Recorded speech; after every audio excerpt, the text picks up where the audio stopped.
और जानने में बड़ी दिलचस्पी हमारी, ये क्या कुछ ऐसा हुआ है जिसके तहत कमलनाथ जी की मोहब्बत आपके प्रति इस कदर उमड़ रही है? जहां जा रहे हैं वहां से आपकी उम्र, आपके पहनावे, आपके तरीके पर बात कर रहे हैं। थोड़ा रोशनी मिले, इतनी मोहब्बत इतनी जल्दी कैसे कमा ली आपने? अब ये तो हिमांशु जी वैसे वही बता सकते हैं कि उनका प्रेम मेरे प्रति क्यों इतना उमड़ा है, लेकिन इतना जरूर है कि भारतीय जनता पार्टी के कार्यकर्ता होने के नाते से जो मेरे नेतृत्व ने मुझे जिम्मेदारी दी है, तो मैं उस जिम्मेदारी को ईमानदारी के साथ बखूबी निभाने का प्रयास कर रहा हूं। एक प्रदेश अध्यक्ष की जो भूमिका बनती है राजनीतिक दल में, और भारतीय जनता पार्टी देश का सबसे बड़ा राजनीतिक दल है, तो उसमें मैं किस भूमिका में उसको अच्छे से अच्छा निभा सकूं, ये मेरा प्रयास है। लेकिन कमलनाथ जी ने जब इस बात का कहा कि जब मैं सांसद था तब शायद वो निक्कर पहनना भी नहीं सीखे होंगे जी, तो मैंने तो कहा कि मेरे लिए तो अच्छी बात है कि आपके जैसे लोगों से मैं सीखने के लिए हमेशा तत्पर रहता हूं। मेरी मानसिकता तो हमेशा सीखने की है। आप वरिष्ठ नेता हैं, मध्य प्रदेश के मुख्यमंत्री रहे, मुझे तो अच्छा लगता है कि आपसे कुछ अच्छी बातें और मैं सीखता।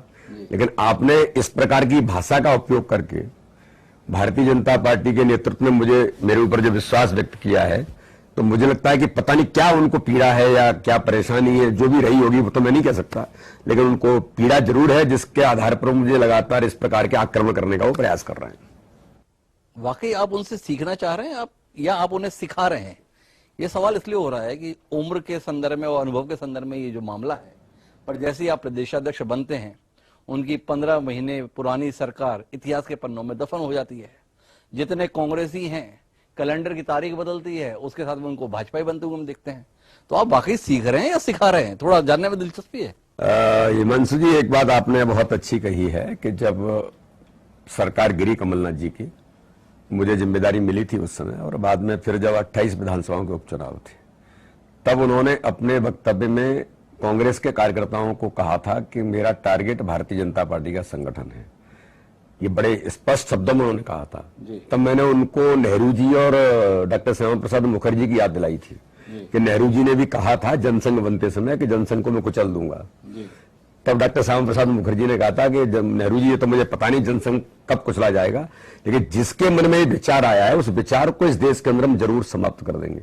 जो आज उस परिप्रेक्ष्य में बहुत सार्थक साबित होता है कि मध्य प्रदेश के अंदर उन्होंने कहा था कि संगठन मेरा टारगेट, तो मैंने कहा था कि अब चिंता मत करिए कमलनाथ जी, अब ये जो कार्यकर्ता है, जो हनुमान स्वरूप ही भारतीय जनता पार्टी का कार्यकर्ता बूथ बूथ पर बैठा है, इसको आपने जागृत कर दिया। अब इन चुनावों में हमें कुछ करने की जरूरत नहीं होगी, हमारा कार्यकर्ता इसका जवाब बेहतर तरीके से देगा, और उन्होंने दिया।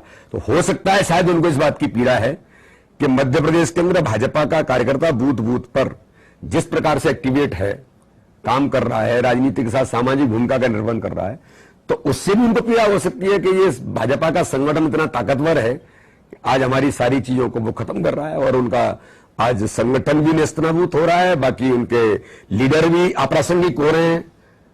परिस्थितियां ऐसी बन रही है कि पहले जनता ने नकारा, उनके कार्यकर्ता और उनके नेता भी धीरे धीरे नकार रहे हैं।